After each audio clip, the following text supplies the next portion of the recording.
Assalamualaikum warahmatullahi wabarakatuh. Salam sejahtera, shalom, namo buddhaya. Selamat malam untuk semua pemirsa dan penonton di YouTube channel kantorberita.co. Hari ini kita akan berdiskusi dengan owner atau founder dari Lembaga Sukses Jakarta, Saudara Anung MHD, yang selama ini punya kekhususan ya, yang menyikapi persoalan-persoalan terkait tata ruang kota Jakarta, khususnya di DKI Jakarta dan Jakarta Utara pada khususnya.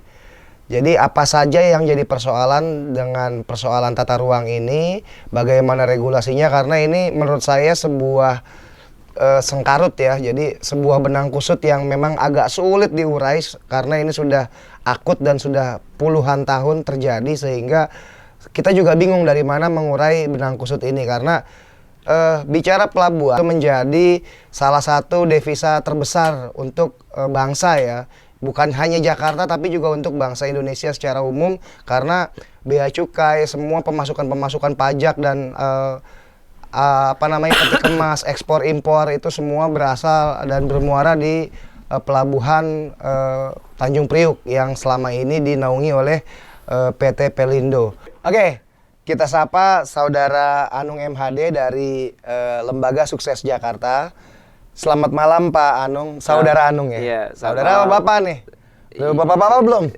Lumayan, udah punya anak 3. Selamat malam Bang Aka, selamat malam semua. Bang Anung nih, bagaimana sih nih persoalan JITC, Pelindo, kemudian apalagi tuh Wali Kota Jakarta Utara, kemudian masyarakat. Ini karena saya juga orang tinggal di Priuk ya, karena banyak persoalan-persoalan yang sejak saya SMP, kebetulan saya SMP kan di pinggir jalan ya, di Unsas itu.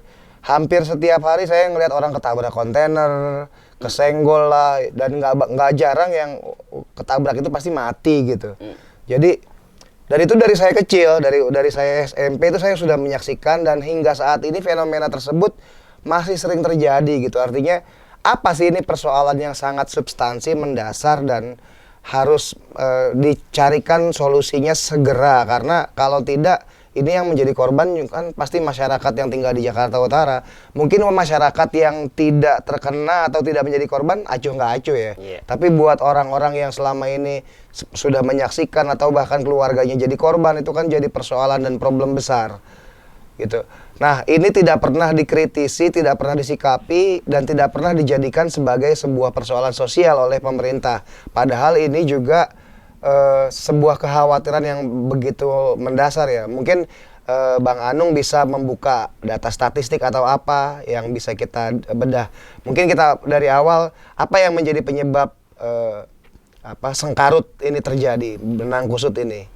Ya, makasih Bang Aka, terima kasih atas kesempatannya. Mungkin saya mau menjawab permasalahan apa yang terjadi sebenarnya di wilayah Jakarta Utara, termasuk juga penataan ya. Sebenarnya penataan lalu lintas yang harus konsen. Sebetulnya kita, kalau saya pribadi sih sudah konsen ke bagaimana cara mengatur atau mengelola distribusi dari dan ke pelabuhan, karena memang kita muaranya adalah pelabuhan. Jadi kan tinggal ini jalur distribusi barang ke pelabuhan dan mau keluar ke pelabuhan itu kan harus ditata. Nah, kita sebenarnya pemerintah DKI ataupun Kementerian Perhubungan sudah ada tuh yang namanya peraturan-peraturan yang membahas tentang jalan, kelas jalan 1, 2, 3 sampai 3C. Itu kan sebenarnya aturan-aturan yang harus menjadi yang harus dipatuhi oleh seluruh driver supir, driver truk trailer maupun penyelenggara negara, termasuk juga pejabat-pejabat yang berwenang, antara Dishub-kah, antara kepolisian kah. Bahwa ada Undang-Undang Nomor 2 Tahun 2009 kalau nggak salah, itu tentang penindakan. Bahkan kalau memang supir yang lewat situ, dia bisa dikenakan Undang-Undang Nomor 22 Tahun 2009, itu penjara 1 tahun dan dendanya itu 250 juta. Artinya sebenarnya dari regulasi sudah ada. Sudah ada. Dari zonanya tentang, kan permasalahannya gini, si truk ini dia poolnya ada di mana? Poolnya ada di umpama kita di pelabuhan itu kan di jalan Jalan Yosudarso lah katakan, atau di jalan Cacing Raya lah dan sekitarnya IKT itu. Nah, ini truk-truk ini ada di mana? Apakah ada di zona perumahan atau di zona di memang peruntukannya dia pool atau perusahaan? Kalau ada di perumahan ini yang jadi masalah. Dan itu banyak. Dan itu banyak, dan itu yang terjadi. Dan itu yang semenjak tahun 2011 kita udah menentang itu. Kita demo ke wali kota, demo ke Polres, dan demo ke instansi-instansi yang lainnya untuk menutup pool-pool yang peruntukannya salah gitu kan. Iya. Nah, ini kan yang jadi masalah ketika dari pelabuhan dia masuk ke pool yang berada di pemukiman warga. Sehingga macetnya itu kemana-mana, bukan sentralisasi. Kalau yang benar kan gini, pemerintah itu menegakkan tuh aturan-aturan zonasi Perda nomor 1 tahun 2014 tentang tata ruang itu kan, bahwa nggak boleh tuh pool-pool berada di pemukiman warga. Sehingga kalau udah itu diterapin, ya pasti pool akan cari yang terdekat, antar kelas jalannya harus di kelas jalan kelas nomor 2 umpama, dan perdanya juga sesuai. Itu nggak akan terjadi tuh kemacetan di mana-mana. Kalau yang sekarang terjadi kan, kalau jadwalnya ekspor impor aja Jumat Sabtu sampai Senin gitu. Nah itu udah kemana-mana tuh macetnya, sampai ke Pelumpang Semper, bahkan sampai depan rumah kita pun macet. Karena apa? Karena distribusi itu tadi, pool itu dia balik ke truk trailer itu dia balik ke poolnya yang ada di pemukiman warga. Itu yang jadi masalah. Dan sebenarnya kita udah meminta pihak, terutama pihak Pemkot Wali Kota Jakarta Utara untuk menjalankan fungsinya. Kalau memang perdanya udah ada, undang-undangnya udah ada, kelas jalannya udah ada, ya udah ditindak. Nah kemarin memang ada tuh percobaan dia pihak wali kota itu mencoba untuk memberi batasan waktu. Di Jalan Pelumpang Semper itu dari jam 6 sampai jam 9 nggak boleh, sampai jam 3 sampai jam 9 malam nggak boleh. Tapi itu hanya sebatas menurut saya perlu dukungan dari pihak-pihak lain, termasuk instansi kepolisian, terus juga suku dinas perhubungan untuk penindakan. Kalau cuma diterapkan terus juga nggak dipantau dan nggak dijadikan sebuah pelanggaran, orang yang melakukan pelanggaran ya begitu aja, namanya masyarakat kan gitu. Nah intinya harus ada penataan yang jelas dan penindakan pelanggaran-pelanggaran. Kalau pool-pool itu nggak sesuai zonasi dan truk-truk itu melalui kelas-kelas jalan yang memang bukan harusnya dilalui, ya tindak. Itu aja sih sebenarnya Bang Aka. Dan perlu diketahui bahwa setiap hari itu kita meneliti, dari kita melakukan investigasi hampir 30 tahun Bang Aka, 1 tahun itu satu hari itu 1 nyawa yang kontainer itu memakan korban meninggal dunia. Jadi bisa dibilang ini udah banyak korban ya. Walaupun sebenarnya ekspektasinya nggak seperti itu, walaupun banyaklah yang perlu dikaji, apakah gara-gara kontainernya, apakah juga gara-gara yang korbannya juga dia naik motornya apa kan ugal-ugalan. Tapi kan paling nggak kita harus melihat masalah itu juga dari objeknya. Ya objeknya apa? Ya truk trailer itu yang melintas di satu jalan yang sama, yaitu jalan masyarakat. Ya kalau di kementerian kan ada yang namanya jalan kelas nasional, kelas provinsi, kelas kabupaten kota sampai dengan kecamatan. Nah itu yang seharusnya difungsikan. Ya, yang masih abu-abu. Saya juga diskusi sama teman-teman dinas perhubungan gitu kan. Apakah itu masih berlaku? Oh enggak, tapi ada yang bilang enggak. Ya artinya kita juga perlu kejelasan. Makanya diskusi-diskusi ini juga harus kita sering intens kan, untuk supaya masyarakat juga berkeyakinan, masyarakat juga dapat ilmu baru, dan ketika orang udah tahu dia akan tegur di lapangan, oh ini nggak boleh nih, harusnya nih jangan di sini nih kan gitu. Dan nggak ada lagi yang tameng-tameng tuh. Kalau saya dari 2011 itu kita konsolidasi sama warga sekitar, pool-pool yang Tapi akhirnya kita karena banyak kepentingan, karena kan ujung-ujungnya kan ya begitulah. Akhirnya kita dibenturkan sama premanisme, orang yang nggak ngerti hukum, orang yang disangkanya kita itu musik-musik pendaringan orang, padahal kan enggak kan. Kita kan cuma hanya nutup, ya udah kalau lo mau usaha yang bener, jangan yang kayak gini lo bawa ke wilayah, artinya kan membahayakan banyak pihak. Barangkali itu. Mungkin tadi gini, artinya regulasinya sudah ada, hanya tinggal bagaimana pemerintah yang ditunjuk, dalam hal ini wali kota yang menjabat ya, harusnya bisa melakukan eksekusi dan melaksanakan undang-undang, mengejawantahkan semua apa yang menjadi kewajiban dia sebagai seorang wali kota, pemangku kepentingan. Yang jadi persoalan kan itu yang ya Bang Anung ya, tidak terlaksananya perundang-undangan, tidak terlaksananya peraturan-peraturan yang sudah baku, sudah terjadi dibuat. jadi memang pernah juga ada peraturan yang pakai jam tadi seperti jam 7 atau jam 6 sampai jam 9 itu kontainer nggak boleh lewat. Dulu pernah diterapkan memang itu, tapi hanya beberapa bulan berjalan. Tapi setelah itu memang hilang. Bukan berarti peraturan yang dicabut, tapi tidak ada tindakan dari lembaga-lembaga terkait ya, misalnya kepolisian atau dari di Sub gitu, atau dari yang bisa harusnya mengawasi regulasi ini supaya terus berjalan, bahwa di jam-jam kerja itu bagaimana tidak ada kontainer yang keluar masuk. Nah, tadi juga hubungannya dengan yang tadi Bang Anung bilang, tingginya kematian masyarakat yang dihitung mungkin dari dalam waktu beberapa tahun belakangan ini. Kalau dihitung satu hari itu 1 orang yang mati, itu berarti sangat tinggi ya. Jadi ini harus sebenarnya menjadi atensi khusus buat seluruh pemangku kepentingan di negeri ini, mulai dari Presiden, Menteri Perhubungan, kemudian bahkan Gubernur DKI Jakarta yang akan memimpin di masa depan ya. Mungkin kalau yang masa sekarang kan Pak Anies juga tidak terlalu konsen terhadap persoalan ini. Tapi itu juga catatan kekurangan untuk kepemimpinan Pak Anies. Artinya dalam masa kepemimpinan Pak Anies banyak punya terobosan, banyak punya prestasi yang dibanggakan, tapi kemudian ada hal yang sangat krusial dan ini menjadi pendaringan dan income terbesar buat negara, dan ini punya persoalan besar dan PR besar yang tidak pernah terselesaikan. Dan dari masanya Pak Jokowi sebagai gubernur, bahkan sebelumnya Pak Fauzi Bowo, kemudian bahkan Pak Yos ya, Bang Yos, sampai yang terakhir Pak Ahok, sampai terakhir ini Pak Anies, juga tidak pernah selesai persoalan ini. Artinya apa yang menjadi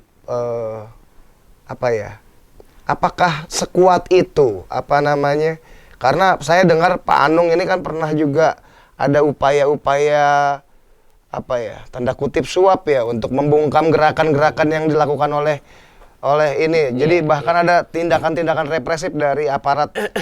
Pernah didatengin sama tentara Kodim ya, karena berteriak-teriak soal regulasi ini. Nah ini menjadi PR dan menjadi persoalan yang harus diselesaikan gitu. Mungkin Bang Anung bisa lebih menjabarkan Bang, terkait penataan kota pelabuhan ini kan ya, ekspektasinya kemarin Anies sebagai gubernur bisa mengeluarkan rekomendasi atas rancangan induk pelabuhan ya, Tanjung Priuk di tahun 2018 sampai 2028 sesegera mungkin. Seperti apa kewenangan yang bisa diambil sepenuhnya oleh Anies kalau memang Anies masih bisa dalam waktu 1 bulan ke depan, ini kan masih ada kekuasaan dia nih. Saya juga pernah dengar, karena kan gini Bang Aka, kita itu intens banget, kita bergerak sama kawan-kawan pergerakan di Jakarta Utara ya, ada beberapa perwakilan ormas. 3 tahun yang lalu kita intens meminta wali kota, bahkan wali kota juga pun ngebentuk dalam surat tugasnya nomor berapa saya nggak tahu, itu menyebutkan semua dinas-dinas, kabak-kabak yang ada di jajaran wali kota untuk menyelesaikan masalah ini selama 3 tahun itu kan. Udah 3 kali ganti wali kota pun nggak ada yang konkret gitu, nggak ada kepastian secara konkret, tapi memang ada upaya. Saya melihat selama 3 tahun ini pihak wali kota termasuk juga teman-teman Ormas Jakarta Utara udah ada upaya. Walaupun memang seperti Bang Ake bilang itu ini kan masalah bisnis ya, bisnis seseorang yang memang duitnya gede. Termasuk bisnis negara lah ini. Iya, kalau Karena negara sih pendapatan- enggak, barangkali ya oknum-oknum negaranya yang dia punya lahan, punya bisnis investasi beli lahan gitu kan. Ini kan terkait penataan pool-pool yang bukan semeter 2 meter Bang Aka, di 1 hektar, 2 hektar yang dia masuk itu 100 200 unit. Itu kan udah ketahuan income-nya kan kalau saya lihat itu. Sehingga ketika ini ditutup, dia akan kehilangan tuh uang yang masuk sebulan 100 200 juta. Nah, ini juga masalahnya. Ya kan kita tahu sendirilah, kita lama di pergerakan bagaimana kelakuan oknum-oknum para pejabat kan. Betul. Kita udah tahu banget, dan itu juga yang menjadi kendala kenapa selama 3 tahun ini kita terhendat-hendat. Saya juga memaklumi bahwa kapasitas karena kita provinsi khusus ya, Iya, kita cuma ibu kota. ya, administrasi, kita cuma administrasi. Wali kota juga nggak terlalu mempunyai wewenang untuk mengeluarkan keputusan-keputusan yang bersifat peraturan. Itu kan agak sulit memang. Betul. Memang dalam hal ini agak lamban ya, karena di situ kita bekerja samanya cuma sama wali kota. Seharusnya sampai ke tingkat gubernur ya, Paling karena nggak yang bisa gitu, mengeksekusi supaya itu. gubernur bisa ngeluarin peraturan gubernur tentang khusus permasalahan ini, karena ini kan kaitannya kan luar biasa. Ini harusnya menjadi masalah nasional karena ada di situ pelabuhan internasional nomor 1 di Indonesia kan, termasuk kayak kemarin Jokowi itu turun langsung kemari cuma masalah premanisme, kan gitu kan, pernah Miris Pak Jokowi kan ya. premanisme, dan akhirnya Pak Jokowi turun ke Priok cuma untuk gara-gara urusan itu. Padahal kalau kita dikasih kesempatan ngobrol sama Pak Jokowi, diskusi gitu kan, Ada hal yang lebih substansi. padahal ada ya? yang lebih substansi. Betul. Dan ini bukan cuma kepentingan para pengusaha ataupun driver, ini kepentingan masyarakat Secara umum. Iya, hampir 2 juta sekian masyarakat Jakarta Utara yang Utara. terkena imbasnya. Harusnya Pak Jokowi Lebih aware ke situ. Tapi kan ya kita mengapresiasi lah, artinya Pak Jokowi juga ada niatan ke situ. Barangkali melalui diskusi-diskusi ini juga nyampe ke dalam tataran tingkat nasional, karena ini kan harus sinergi Bang Aka. Bagaimana penataan kota pelabuhan yang secara terintegrasi digital gitu kan. Sekarang udah zaman digital kan, kita pakai map, tracking, antara kerjasama antara pelabuhan terus pihak-pihak terkait lainnya. Barangkali dalam hal ini yang punya wewenang dan potensi mengelola pergudangan itu adalah KBN. Barangkali kan ini bisa bersinergi, termasuk Bea Cukai dan pihak-pihak terkait lainnya lah, berkolaborasi. Apa yang dibutuhkan adalah lahan gitu kan, lahan untuk pemindahan pool-pool yang berada di pemukiman warga, sehingga ketika pool-pool yang ada di pemukiman warga ini ditutup, ya pemerintah udah menyiapkan. Nah, itu dari mana dananya atau dana talangannya untuk menyewa duluan itu yang untuk apa kan bisa kerjasama, apakah dari CSR-nya Pelindo, apakah dari CSR-nya KBN, atau dari dana-dana Pemprov lainnya yang bisa dialokasikan, kan bisa aja. Nah, masalahnya ini paling tidak saya berharap suara-suara ini didengar sama orang yang punya hati nurani, yang punya potensi, yang punya power untuk mengambil keputusan, Bang Aga. Barangkali itu aja Bang Aga ke depannya, supaya diskusi-diskusi ini lebih dipertajam dan jelas gitu siapa yang mengeksekusi ini. Karena kalau saya mengharapkan cuma keputusan ini diambil oleh wali kota, ya itu agak tidak mungkin, karena kapasitas wali kota cuma sebatas pemerintahan administratif, bukan pengambil keputusan. Oke, Bang, ini mungkin dalam RIP Pelabuhan Tanjung Priok ada beberapa area yang akan ditata ulang, misalnya Pelabuhan Sunda Kelapa, kemudian pemerintah DKI Jakarta juga akan menyatukan Kota Tua dan Pelabuhan Sunda Kelapa menjadi heritage spot ya. Konsekuensinya mungkin terminal penumpang yang ada di Pelabuhan Tanjung Priok mesti dipindahkan ke Sunda Kelapa, yang selanjutnya akan dikembangkan menjadi fasilitas turis internasional. Kawasan Pelumpang juga masuk dalam RIP Pelabuhan Tanjung Priuk. Depo Pertamina yang ada di sana akan dipindahkan ke kawasan Pelumpang Tanjung Priuk. Kawasan Pelumpang sepenuhnya akan menjadi kawasan pemukiman. Mungkin ini bagian dari solusi, Bang. Tapi apakah ini bisa benar-benar menjadi solusi? Iya. Iya, artinya kan itu rencana besar negara setingkat nasional. Saya juga dengar itu bahwa nanti itu akan dipecah nih yang namanya dalam negeri untuk masalah kapal Roro itu dipindahin ke Pelabuhan Patimban, Bang Aka. Kalau untuk yang di Tanjung Priuk itu khusus ekspor impor kontainer. Kalau untuk yang dalam negeri itu ada lagi di Pelabuhan Sunda Kelapa. Bukan, ada di Marunda Center. Marunda Center. Nah, kalau Pelabuhan Sunda Kelapa memang ditata untuk pariwisata dan penumpang dan lainnya. Tapi kan ya saya nggak tahu ya bagaimana konsisten kepemerintahan selanjutnya. Artinya 5 tahun, 5 tahun artinya 5 tahun itu apakah cukup untuk menata itu semua? Sedangkan untuk memindahkan yang intersuler aja dalam negeri ke Patimban itu kan banyak perangkat-perangkat yang terkait, yang terganggu, akhirnya jadi operasionalnya yang tadinya harusnya ke pelabuhan sini ke sana tuh ke Subang 4 jam 5 jam ada kos lagi kan gitu. Ya kalau konsistensi nggak masalah, tapi kalau yang udah-udah kan kita tahu bagaimana pejabat kita di negara ini kan cuma yang terpenting adalah program-program terus apa namanya pembangunan tapi nggak konsisten. Nah, itu yang jadi masalah. Memang dikasih tahu blueprintnya tuh kayak begini bahwa di Marunda Center itu akan intersuler, di Tanjung Priuk itu ekspor impor khusus, dan di Pelabuhan Patimban Subang itu yang untuk mobil kapal Roro. Ya sampai saat ini juga kan belum sepenuhnya. Betul. Kayak di Pelabuhan Marunda aja kan aksesnya itu sangat begitu buruk kan. Bagaimana itu menjadi sebuah barometer ke pelabuhan yang ya kita Jakarta, kalau di wilayah-wilayah lain umpama Banjarmasin terus Pontianak yang kota-kota kecil nggak menghubungkan beberapa daerah sih nggak masalah. Ini kan pelabuhan di Jakarta yang memang tingkatnya tingkat nasional. Ya kalau saya lihat memang infrastruktur Jakarta yang kurang memadai. Artinya secara kelas jalan kurang lebar.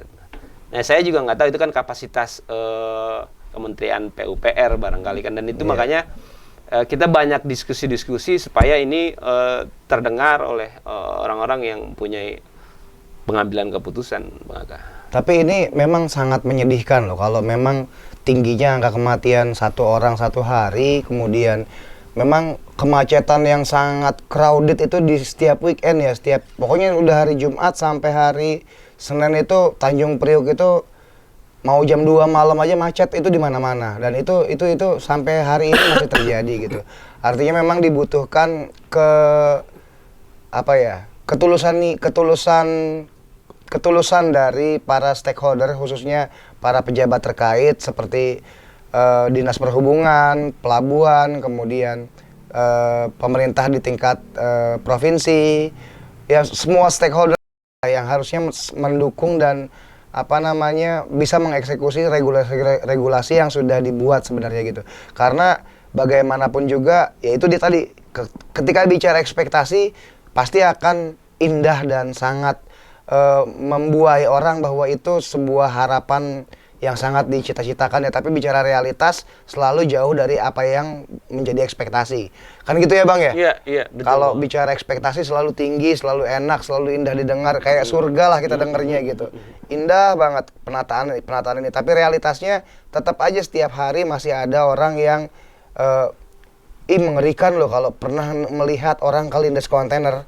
Itu apakah yang kelindes palanya pecah ataukah yang badannya terpisah, yang harus cacat seumur hidup, karena itu selalu sangat tragis gitu, dan itu anak-anak kita, depan mata kita, tetangga kita, saudara kita, banyak yang terjadi kayak gitu, dan seringkali dalam 1 bulan itu bisa beberapa kali kita orang Priuk ini bisa menyaksikan kejadian-kejadian seperti itu, dan ini semoga menjadi atensi ya buat kalau di tingkat wali kota misalnya kurang bisa mengeksekusi, ya kita berharap juga ini bisa dikoordinasikan dengan tingkatan yang lebih tingginya, apakah dengan gubernur, kemudian dengan dinas perhubungan di tingkat provinsi atau di tingkat kementerian sekalipun bahkan gitu. Kemudian bagaimana peran dan sikap Pelindo dalam kemudian menata traffic lalu lintas kontainer-kontainer ini keluar masuk pelabuhan, dan bagaimana mengatur supaya mereka tidak, kontainer-kontainer ini tidak seenaknya parkir atau pool di pemukiman warga. Kan itu yang jadi persoalan ya. Iya. Bagaimana kontainer-kontainer ini tidak lagi parkir di pemukiman warga, adanya sebuah penataan yang terintegrasi secara digital dan komprehensif menjadi solusi. Mungkin solusinya juga Lembaga Suksesi Jakarta sudah ada ya, Bang ya? Ya, ini kan usulan kalau terkait ngebangun infrastruktur itu kan lagi-lagi kita siapa Bang Aka. Sedangkan pemerintah aja yang jelas-jelas punya duit, dia nggak mau ngeluarin kan. Padahal kita udah kasih juga ide. Tapi kan begini, pada intinya kan ini adalah masalah sosial yang harus sama-sama kita bahu-membahu menyelesaikan ini. Bahwa dampak negatif daripada operasional pelabuhan, kepelabuhanan itu kan bukan cuma yang tadi Bang Aka kita bahas itu masalah korban jiwa, bukan, itu udah pasti korban jiwa pasti. Ada juga kan masalah kemacetan, yang mana macet itu juga nimbulnya kan kemana-mana tuh Bang Aka, bensin kita habis, kita stres, itu kan kerugian imaterial ya. Imaterial, betul. Yang nggak bisa diakumulasi secara duit kan. Dan ini masyarakat juga punya hak untuk menggugat pemerintah bahwasanya pemerintah nggak menjalankan regulasi yang seharusnya. Saya sama kawan-kawan melihat dan menunggu ini, momen ini kan, ini takutnya menjadi menjadi bahan olok-olokan politik kalau kita mau main sekarang. Udah biarin aja, nanti tunggu karena ini kan pergantian gubernur kan, takutnya kita mau main gini nanti ada dampak negatif politik kan. Kita nggak mau. Kita maunya kita sama-sama, pemerintah Kota Jakarta Utara kita jalan bersama, Dinas Perhubungan, Pelindo, termasuk Direktur Utama Pelindo juga kita akan sambangi, kita akan minta pertanggungjawabannya dia sebagai pimpinan perusahaan yang harus memperhatikan nilai-nilai sosial kan, yang tadi kita bilang banyak sekali dampak-dampak negatif.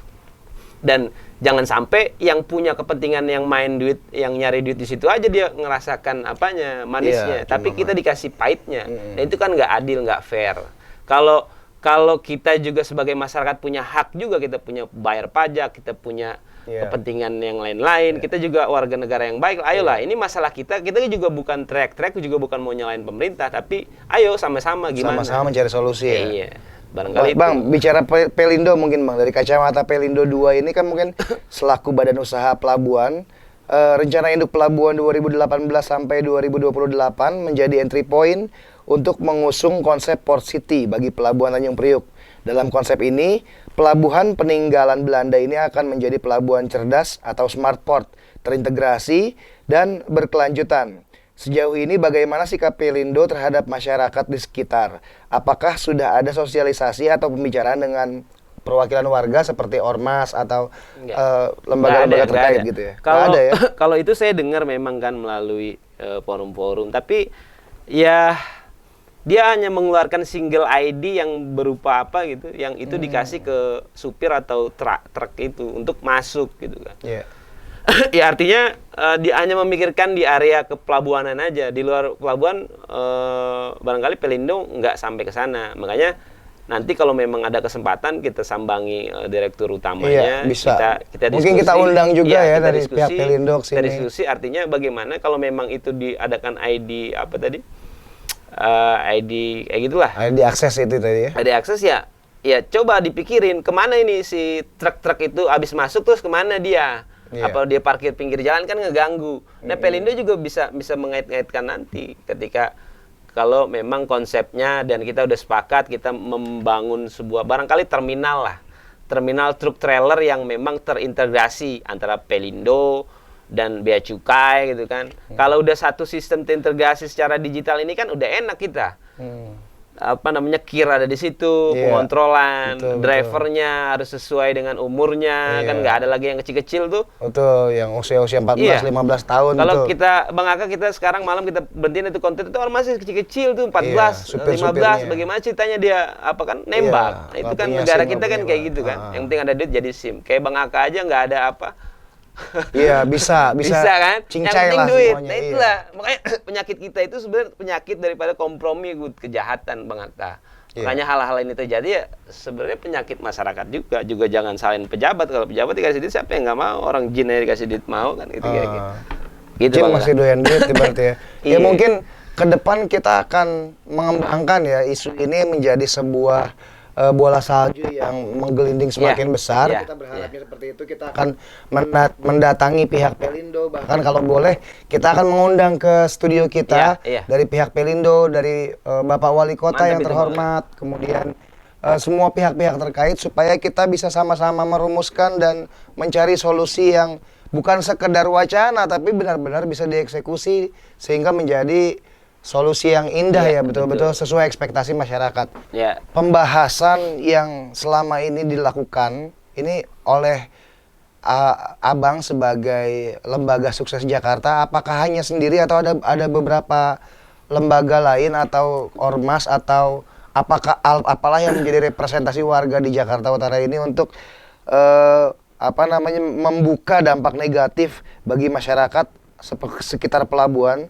Apakah sejauh ini sudah ada Bang atau hanya di Lembaga Sukses Jakarta ini aja? iya kalau saya pribadi kan dari tahun 2011, sekarang 2022 hampir 10 tahun 10 lebih tahun, kan. 11 Itu saya tahun ya. konsen ngusir di pemukiman yang ada di Pelumpang Semper tuh, bersama-sama warga. Tapi akhirnya ganti wali kota dibuka lagi. Nah setelah tahun 2018 atau 19 ya kalau nggak salah ya. 2019 saya ngobrol-ngobrol sama teman-teman Ormas Jakarta Utara. Di situ ada Pemuda Pancasila, ada dulu FPI sebelum dibubarin kan. Ada FBR, ada pokoknya banyak elemen-elemen Ormas se-Jakarta Utara yang itu tergabung dalam Jakarta Utara Menggugat. Kita kasih organ taktisnya itu kumpulan-kumpulan kan, termasuk di situ ada ormas-ormas Kobar, ormas yang lainnya lah yang nggak bisa disebutkan banyak, ada sekitar 25 elemen ormas se-Jakarta Utara. Nah itu menuntut wali kota 3 tahun yang lalu kita demo di depan wali kota. Pada saat itu dulu masih 3 tahun yang lalu itu siapa wali kotanya? Pokoknya Bukan yang sekarang ya, bukan yang sekarang. Gede, diterima, ditampung, akhirnya juga menjadi sebuah kesimpulan. Tapi akhirnya ganti lagi wali kota. Ya kita koordinasi lagi. Dan terakhir ini Pak Ali kan ganti. Dan Pak Ali udah mengeluarkan surat tugas yang isinya surat tugas itu beberapa kabak-kabak termasuk Sudin tuh yang terkait ya. Ada Sudin Citata, ada Sudin Perhubungan, ada Sudin Lingkungan Hidup, ada kabak pembangunan, ada kabak pokoknya yang terkait sama apalah. Tapi itu nggak ada hasil yang konkret. Karena saya lihat ya gimana ya, punya keterbatasan sih Bang Atta. Karena kita lagi-lagi administrasi kota administrasi kan yang nggak punya wewenang dan Tidak masih ada punya kewenangan. tingkatannya. Artinya masih setengah-setengah lah. Kalau saya lihat ya ini mohon maaf nih kawan-kawan PNS dan Pak Wali, artinya ya konkretnya kurang greget. Ya kita kan ngikutin aja komandan kita Pak Wali. Saya juga melihat dinamikanya di lapangan agak sulit Bang Aka. Dulu itu 11 tahun yang lalu 2011 itu saya nutup satu pool aja. Itu saya diancem-ancem mau dikasih duit 50 juta. Terus mau per bulan mau dikasih. Artinya satu pool aja kita udah gimana satu se-Jakarta Utara, pool-pool yang apa kan artinya memang tekanannya begitu besar dan kepentingannya banyak orang. Jadi kan ya namanya ini lahan bisnis orang barangkali yang kita ganggu sehingga pasti ada impact-nya. Dan saya lihat penekanan kawan-kawan sudah cukup keras. Kita nunggu sebenarnya momen kalau memang dari pihak Pemkot beserta jajaran itu nggak bisa ngatasi, ya kita akan ajukan banding secara hukum ke pengadilan negeri kah. Kita akan nuntut pemerintah Pemprov DKI nggak bisa menjalankan undang-undang. Itu barangkali Bang. Mungkin juga ini kan selama ini hanya sebatas koordinasi dengan wali kota, tapi dengan gubernur belum pernah. Apakah sudah pernah ada pembicaraan dengan gubernur? Pada saat waktu itu dinas wakil dinasnya Pak Sigit yang dulu kemarin tuh jadi wali kota Jakarta Utara, kita pernah menyambangi surat ke gubernur. Tapi sama gubernur disposisi ke dinas perhubungan. Iya. Dan pada saat itu kita mau diterima sama wakil dinas perhubungan Pak Sigit. Nah, akhirnya Pak Sigit jadi wali kota Jakarta Utara. Nah, masih tuh akhirnya kita nggak mungkin ke dinas lagi kan. Pak Sigit udah jadi pemimpin wali kita kota di utara. Akhirnya kita koordinasi. Tapi lagi-lagi Pak Sigit ganti, nggak ada keputusan kita. Buyar lagi. Ganti Pak Ali. Nah, sekarang Pak Ali masih dalam penjajahan kan. Termasuk juga kemarin Pak Ali udah melakukan penutupan jalan di Pelumpang Semper itu, melakukan jam operasional udah. Artinya ada upaya lah, upaya walaupun secara tidak tersirat itu banyak hal-hal yang menjadi halangan untuk melakukan tindakan. Alasan yang masuk di akal buat kita ya, bagaimana kita mau nutup ini pul-pul kalau kita belum ada terminalnya, gitu lah kira-kira. Solusinya, Tapi kan permasalahannya ini terminal kan kita sewa 2-3 hektar. Sekarang gini Kang Aka, di utara itu melalui data Dinas Citata itu 3.000 sampai 4.000 truk trailer yang ada di Jakarta Utara. Bisa bayangin 3.000 sampai 4.000. Sedangkan kalau dihitung-hitung kasarnya aja 1 hektar itu cuma muat 100. Nah, kalau 3.000 lo katakan, berarti kan kita butuh 30 hektar. Nah, di mana lahan sebesar itu di Jakarta? Kan nggak ada. Paling ya nanti diupayain ya ada terminal 1, ada terminal 2, ada terminal 3. Yang penting itu kan sesuai zonasi. Mungkin bisa kerja sama juga dengan kota-kota yang terkait dengan di pesisir pelabuhan ya, seperti Bekasi yang ini kan mungkin bisa jadi untuk dicarikan lahan sebesar itu ya. Perlu koordinasi dan perlu pertimbangan matang lah. Tapi kan saya melihat sih menujunya ke KBN, karena KBN banyak lahannya kan. Kalau kita lihat di websitenya KBN tuh dia menyewakan tuh lahan. Artinya kan itu kosong. Nah, tinggal negosiasi antara, kan nggak mungkin kita yang nego, gue siapa Bang Aka? Kan pasti pihak pemerintah wali kota. Dan itu udah dilakukan, cuma belum deal, termasuk juga kita udah kolaborasi, kita sering rapat. Mungkin apa yang menjadi kendala bagi KBN selama ini? Mungkin kenapa tidak ada? Iya kan namanya KBN kan perusahaan komersil walau bagaimana kan. Kan BUMD ya Bang? Iya, BUMN dia. Tapi di situ ada sahamnya Pemda DKI. Ya kalau dari sisi komersilnya memang secara keuntungan di depan ya barangkali ya agak-agak apalah. Masih mending dia sewain ke corporate Bang Aka. Karena jatuhnya per meter. Kalau ini kan per mobil Bang Aka. Kita retail tuh per mobil paling 1 juta, 1.200.000 per mobil dalam 1 bulan. Iya, sedangkan kita butuh 1 hektar cuma dapat 100 mobil, berarti kan sebulan cuma berapa? 120 juta ya buat 120 juta iya. Padahal kalau nyewa lahan itu per meter itu kurang lebih 2 juta sampai 2,5 juta. Lu kaliin aja 100 meter 250 juta, udah kalah kita dari situ. Secara hitung-hitungan itu nggak dapet. Tapi kalau ini dikemas secara profesional dan didukung oleh semua instansi, akhirnya kan menjadi populasi kan.